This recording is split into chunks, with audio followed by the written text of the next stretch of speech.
When Lucas rejected the lunch I brought him in this life, I knew he had also been reborn. In our past life, we were the enviable couple everyone praised. But behind closed doors, Lucas had never once entered my bedroom. I thought he was simply reserved. It wasn't until his accidental death that I discovered he'd always resented me for tearing him apart from his first love. Sophia, if I could go back, I'd rather you never helped me at all. This time, I directly handed the lunchbox to Ethan, the top student with a modest background sitting nearby. Watching his eyes light up, I smiled. Lucas could keep his first love. I had my own unresolved regrets in this lifetime. Sophia, take your lunch back. I've told you I'll never like you or eat anything you bring. His icy voice snapped me from my thoughts. Looking up, I saw Lucas already accepting the faded lunchbox from Emily, the scholarship student. He pulled her tightly against his chest. Emily, I finally understand your importance to me. This time, I won't fail you. Realization struck Lucas had also been reborn, returning to this critical juncture when his family neared bankruptcy and I delivered daily lunches. Last life. This was when his attitude toward me shifted. The cold indifference melted into sudden concern and gentle words. Mistaking this for genuine affection, I begged my parents to bail out the Anderson family repeatedly. We married immediately after graduation. In public, Lucas doted on me obsessively, earning us perfect couple praises. Only I knew the truth: he never shared my bed, always claiming late work hours to avoid disturbing me. Though suspicious, I reassured myself since no other women appeared around him. Maybe he's just reserved, I'd whisper. As long as he cares. The car crash revelation shattered everything. Lucas' dying glare burned with hatred. Sophia, you ruined Emily's and my life. His lawyer later disclosed he transferred most assets to Emily years earlier, leaving her everything in his will. Clenching my fists at the memory, I smiled coldly. Since Lucas claimed to despise my help, I'd grant his wish this time. Spotting Ethan's lanky figure in the crowd, I approached briskly. I'm dieting. Trade lunches with me? Before he could react, I swapped my elaborate bento for his metal cafeteria tray. Sitting across from him, murmurs erupted around us. Since when is Sophia close with Ethan? Probably just saving face after Lucas rejected her. Please. Look at Ethan's thrift store clothes. She'd never actually like him. Lucky bastard. Why doesn't she use me to make Lucas jealous? I ignored them all, focused on Ethan's startled blush as he examined the gourmet meal. This time, I'd invest in someone worth loving.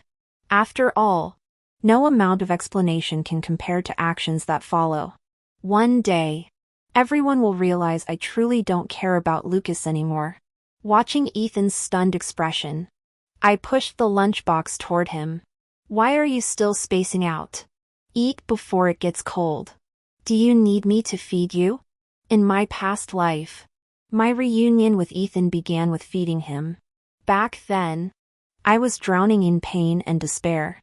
After my parents' deaths, I'd locked myself indoors drinking until my stomach hemorrhaged.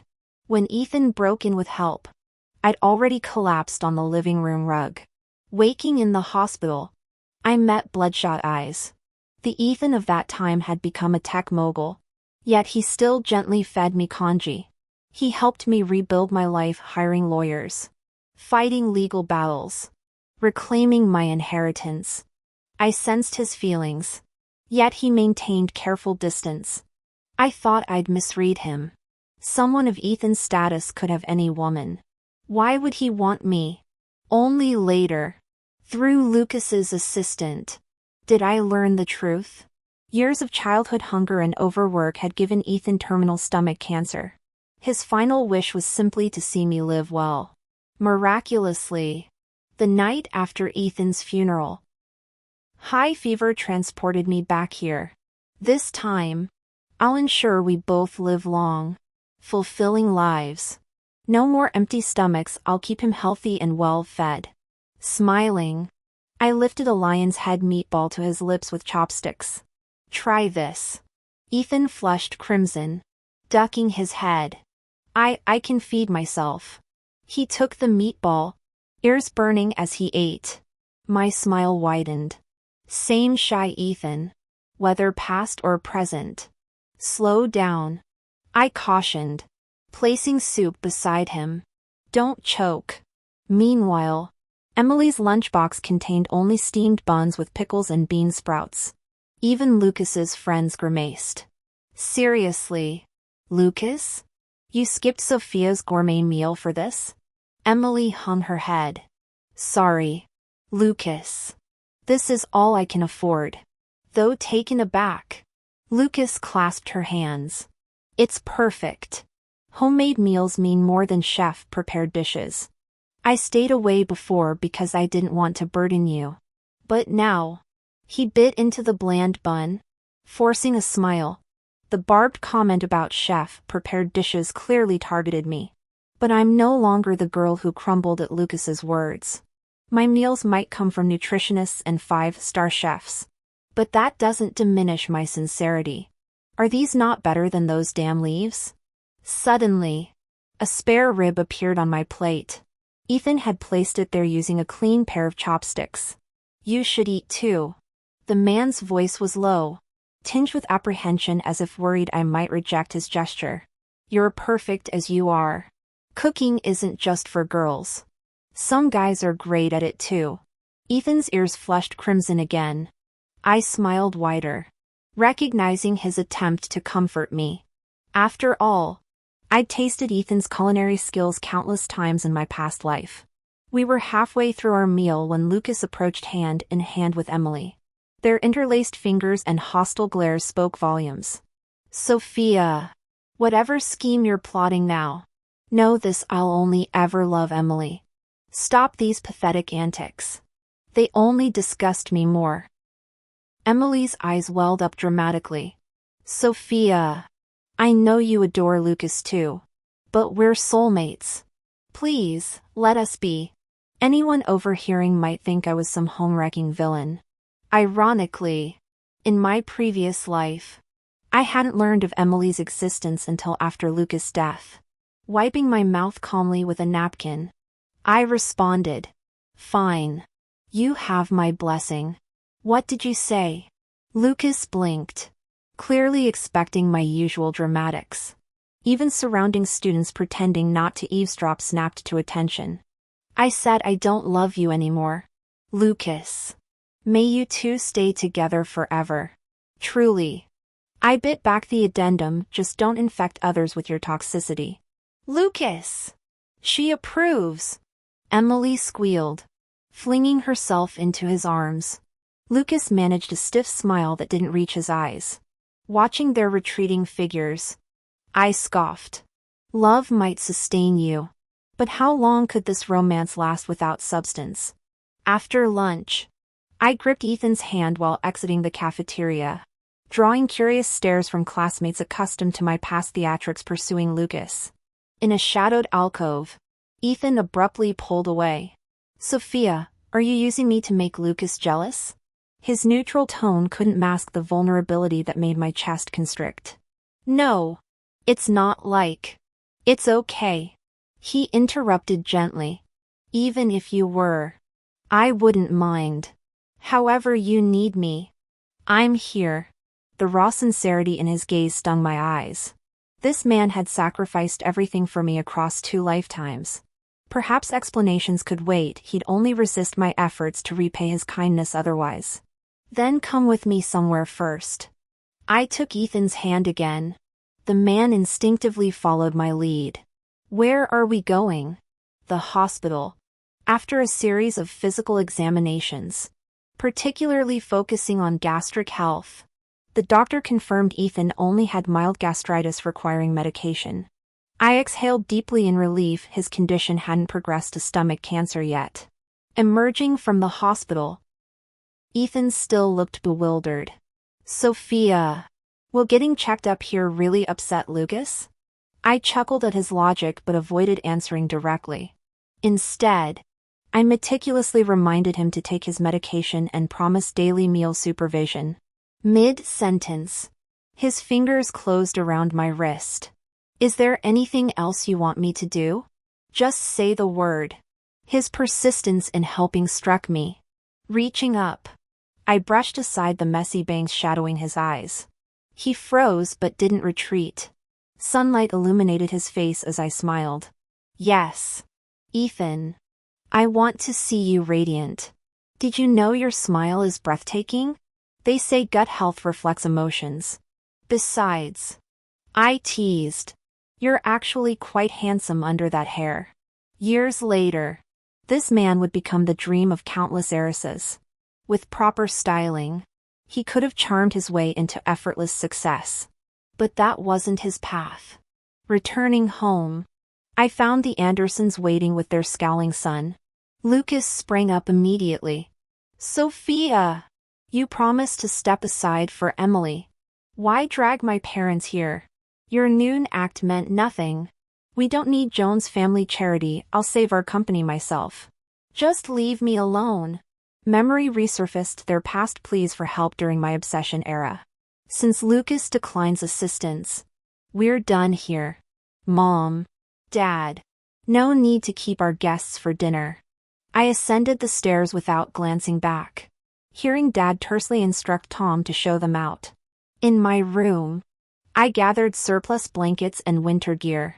Previous life Lucas had romanticized his struggling youth shivering under thin sheets. Surviving on ramen. Not this time. My bulging care package proved too heavy. Tom? Could you? My call froze as Lucas materialized in the doorway. Eyes blazing. What's all this? A voice called out from behind me. I answered instinctively. Give it to Ethan. He's the most important person to me right now. After a moment, Tom still hadn't approached. I turned and saw Lucas standing in the doorway. His eyes icy as they locked onto mine. He let out a mocking laugh, leaning casually against the doorframe. Sophia, he drawled. Did you know I was here? Was that little performance just for my benefit? You actually think I care? If you're so obsessed with me, you could always settle for being my sister. Maybe I'd visit occasionally when it suits me. But you'd have to put Emily first. No competing with her. Or else. Crack. My palm connected with his face before he finished. You hit me? Lucas staggered back, tongue pressing against his cheek in disbelief. What's wrong? If you act like trash, I'll treat you like trash. My voice dripped venom. I wondered why it suddenly smelled like sewage. Turns out you've been spewing nonsense again. Did you forget I'm not your pathetic little doormat anymore? Planning to keep multiple women around? Say one more word of this garbage, and next time I won't come alone. I gestured sharply. My security team promptly escorted Lucas and his parents out. From the upstairs window, I watched Mr. Anderson slap his son's face, a perfect mirror image of the red mark I'd left.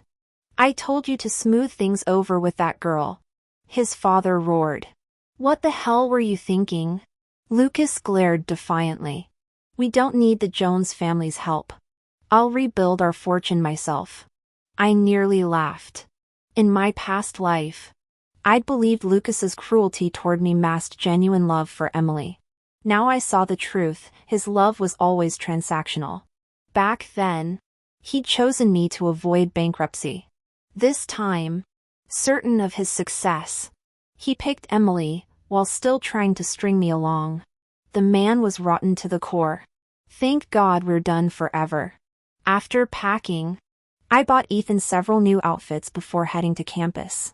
He came running from the dorms at my call, faint sweat glistening on his forehead. I dabbed it away with a tissue. Did you take your meds? Eat properly? He nodded earnestly, then produced a small velvet box. This is for you. Inside lay a delicate gold chain, his mother's heirloom. My throat tightened. Even when starving and hunted by debt collectors in our past life, he'd never sold it. Now he was giving it to someone he'd known barely a day. You hate it. Panic edged his voice as he misread my silence. No. I love it. I clasped the necklace quickly. Future mothers-in-law's treasures should go to their daughters anyway. After helping me fasten it, Ethan tried refusing the carload of bags I'd brought. Consider it tutoring fees. I insisted. I failed half my classes last semester. If you won't accept this, I'll never speak to you again. His protests died instantly. Ethan had no choice but to accept it. Don't hesitate to wear it. Put this on tomorrow. I pointed at the bag beside me, and Ethan nodded again. The next morning during our 8 a.m. class, everyone saw Ethan with his newly trimmed hair, wearing a black turtleneck sweater and camel-colored wool coat. His 6'2" frame immediately sparked whispers across the lecture hall. Who's that? He looks familiar. Is he from our school? Can't be. I'd remember someone that handsome. Probably here to accompany his girlfriend. I waved at him with a smile. Ethan. The surrounding gasps of recognition satisfied me. Though Ethan had always been attractive in my previous life, this version was personally curated by me. The joy of nurturing someone into their best self, truly underappreciated. When he sat beside me, I asked casually, "Who cut your hair?" "Mrs. Thompson from the dormitory," he admitted, ears flushing pink. "It suits you." My cold fingers instinctively brushed his crimson ear. He shivered but didn't pull away, instead handing me notes he'd stayed up compiling. His meticulous study plan for me unfolded with quiet intensity. Behind us, Lucas's expression darkened as he watched our interaction. His friend snorted. "Still think Sophia's obsessed with you?" Ethan's clearly in the lead now. Lucas shot the speaker a venomous glare before storming out, ignoring Emily's calls. I soon regretted polishing Ethan's appearance. Girls swarmed him for phone numbers between classes, and even former critics brought him baked goods. Thankfully, Ethan maintained firm boundaries. After class today, en route to meet him for lunch, I overheard hushed whispers. "Did you see? Those thugs dragged Ethan to the South Gate alley. His dad's gambling debts. They say he owes 6 figures.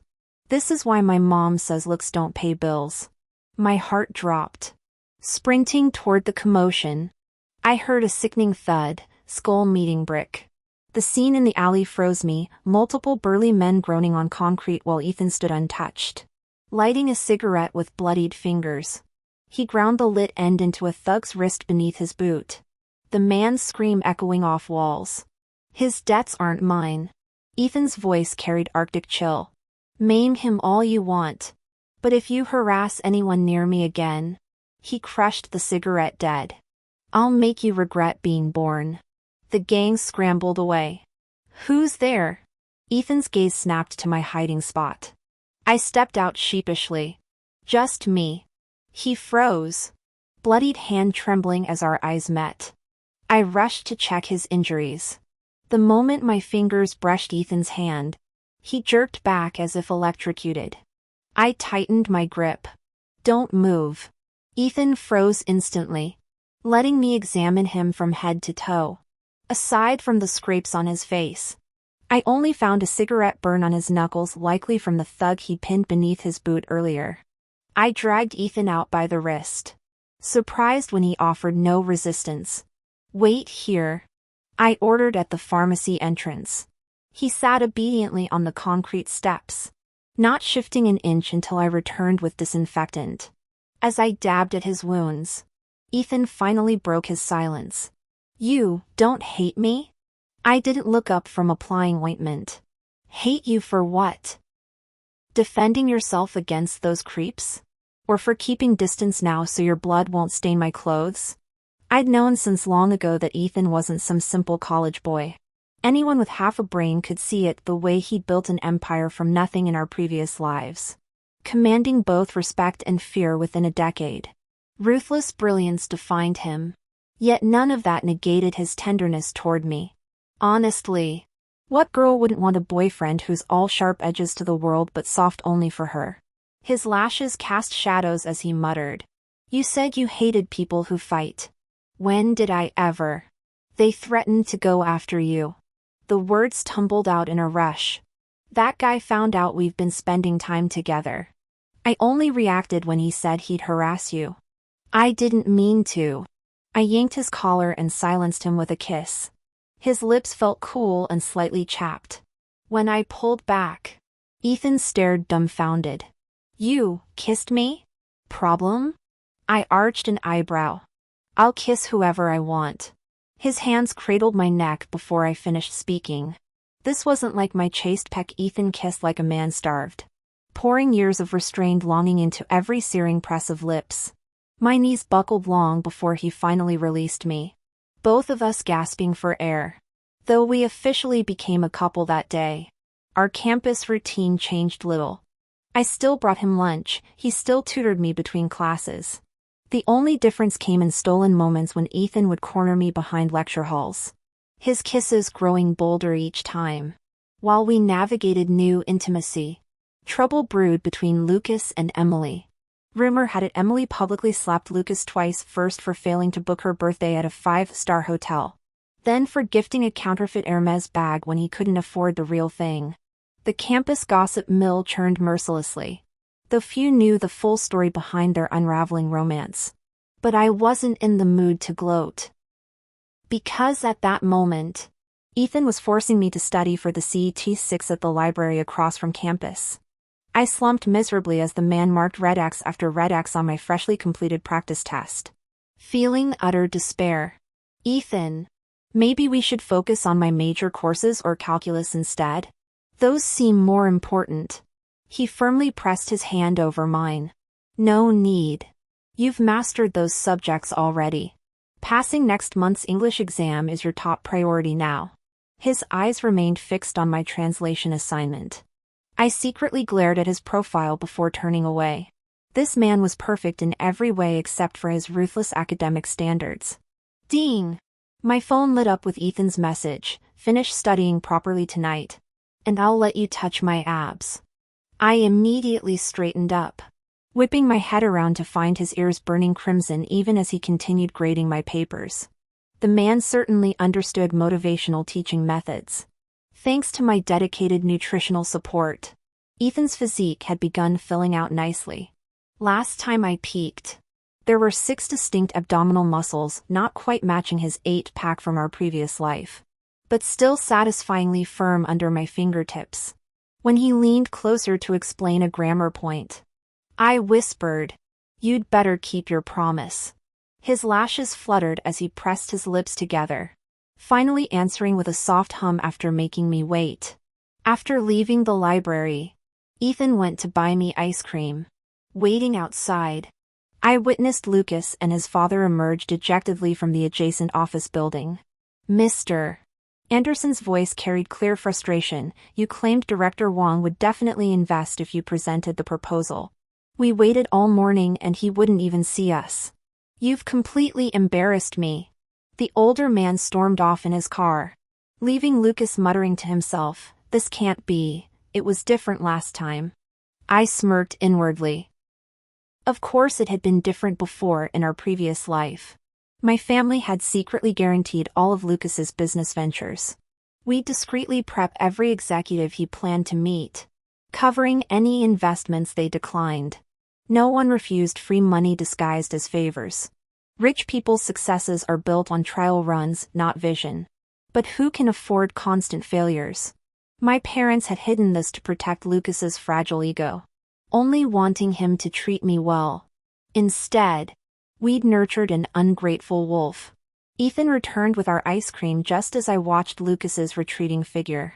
His smile looked strained when he handed me the cone, blissfully licking my mint chocolate chip. I didn't notice his tension as I offered him a bite. Under Ethan's relentless coaching, I eventually conquered the CET-6. My practice scores indicated certain success. While daydreaming about proper dates with Ethan, I received shocking news: Emily had withdrawn from university. I heard Emily got pregnant before marriage. The The child isn't Lucas but belongs to the owner of the restaurant where she worked. Though he's a bit older. He seems quite wealthy. Now I realize Emily might have never loved Lucas. She only cared about money. But their affairs have little to do with me now. I just listen for entertainment. Gossiping with classmates around me. After all, who doesn't enjoy seeing people they dislike suffer? Yet Ethan grew more despondent watching me chat excitedly. When I asked what was wrong, he refused to answer. His gaze held lingering resentment, as if I were about to abandon him. This mystery finally resolved itself 2 days later. That day, Ethan and I had agreed to meet at the school gate. From afar, I saw a crowd gathered there, and my heart sank with foreboding. I rushed over just in time to see Ethan and Lucas grappling on the ground. When they noticed me approaching, Lucas landed 2 punches on Ethan, shoving him to the pavement. I immediately helped Ethan up. After confirming he wasn't hurt, I wheeled around to confront Lucas. "What's wrong with you, Lucas? What gives you the right to hit someone?" Lucas glared at me furiously. "Are you blind, Sophia? I'm clearly the one who got beaten worse here. Didn't you see how he was pounding me into the ground just now?" Lucas grew increasingly agitated. Had other students not restrained him, he would have charged at us. I quickly stepped in front of Ethan. "I came here for my boyfriend, not to play referee. You attacked my boyfriend and expect me to comfort you?" The word boyfriend abruptly cooled Lucas' fury. His eyes red-rimmed. He stared at me. "You've actually fallen for him?" I laughed outright. "Obviously. We've been together this long. If not him, should it be you?" Without another glance at Lucas, I supported Ethan as we walked away. Only when we reached a secluded spot did I release Ethan's arm. Glaring at him, I strode ahead alone, knowing he was in the wrong. Ethan trailed behind me like a scolded puppy. We walked quite some distance without him offering any apology. Finally I stopped, demanding sternly, "Do you know why I'm angry?" Ethan nodded. "I shouldn't have fought." "Wrong." I flicked his forehead hard.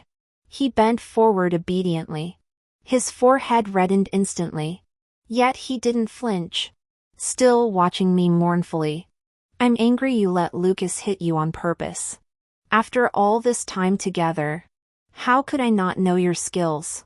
If you hadn't allowed it, Lucas couldn't have laid a finger on you. Didn't you realize it would hurt me to see that? This all comes down to you not trusting me. You don't believe I'd stand by you unconditionally, or that even if you'd beaten Lucas, I'd defend you without hesitation." My voice broke as tears welled up. I turned to leave, but strong arms suddenly locked around me from behind. "I'm sorry, Sophie." Ethan buried his face in my neck. Within moments, I felt dampness spreading across my shoulder. Was Ethan crying? This realization dissolved half my anger. Excitement bubbled up at having reduced him to tears. Truly, they say a man's tears are his most potent weapon. The internet never lies. Yet I kept my tone harsh. "Ethan, you know I'm still angry." He nodded faintly, but refused to let go. "So, if you want me to calm down, wear that uniform I bought you last time." The man's hand on my waist stilled. He couldn't understand how I could think of such things in this atmosphere. But to appease me, he reluctantly agreed. Later he confessed his recent moodiness stemmed from believing I still had feelings for Lucas. That's why I seemed so happy hearing about Lucas and Emily's breakup. The old Ethan thought my happiness was enough, but the present Ethan wanted to be the source of that happiness. When Ethan learned Lucas had specifically come looking for me, he deliberately played some minor tricks to make me worry about him more. This guy actually thought I still liked Lucas? Hadn't I made it obvious enough? Fine then. Time to break out the shirt garters, armbands, and chest chains. Let him feel exactly how much I adore him. Honestly, I wanted to add cat ears and tail too, but feared overwhelming him. There's always tomorrow. I thought Lucas wouldn't approach me again after last time. Yet today I found him waiting at my doorstep. He cut straight to it. Sophia, you're a reborn too, aren't you? Don't bother denying it. I should have realized sooner that's why you changed so completely and let go of me so easily. I dropped the act, so what? What's the point now? Lucas smiled bitterly. I know you hate me for always loving someone else. Seeing his self-pitying expression, I snorted. I did hate you. Not for loving others, but for your pettiness and shamelessness. Let's be clear, in our past life I never knew about you and Emily. Yet you blamed everything on me. Couldn't face your own weakness. Could you? Wanting my family's support while keeping your mistress. Then playing victim after death by claiming I separated you too? Lucas. You disgust me. Truth is, with or without me, you and Emily were doomed. You're both fundamentally selfish. Finding no rebuttal, Lucas finally closed his bloodshot eyes. So there's no chance for us? Sophia? I didn't look back. If possible, I wish we'd never met. Lucas trembled, collapsing to his knees with choked sobs. After graduation, I began taking over the Jones family business. Ethan started a tech startup with friends senior year, working dawn to dusk. When I offered help, he sternly refused. If I can't stand by you through my own ability, I don't deserve you. Thus began our career-focused lives with little time together. Though I often longed to stay by Ethan's side, my past life taught me never to lose myself for love. This time, ambitious Sophia triumphed over love-struck Sophia. I vowed to manage our family enterprises better through my own efforts. Later, through parents and classmates, I learned the Anderson family had gone bankrupt. Lucas and his parents fled abroad to escape debts, their whereabouts unknown. Emily's husband kept cheating after their child's birth, their marriage now ending in bitter divorce. On a snowy winter evening during rare time off, Ethan and I watched movies by the fireplace, drowsily resting my head on his lap during a love-at-first sight scene. I asked Ethan, "When did you first like me?" From past lives to the present, I never knew when Ethan started liking me. It seemed he'd liked me from the very moment we met. The man gently stroked my hair, fingertips twirling the ends of my strands. Oh no. I wanted to sleep even more now. Ethan told me a story about a little boy. When the child was 8, his mother urgently needed surgery at the hospital, but his father wanted to gamble away their last bit of money.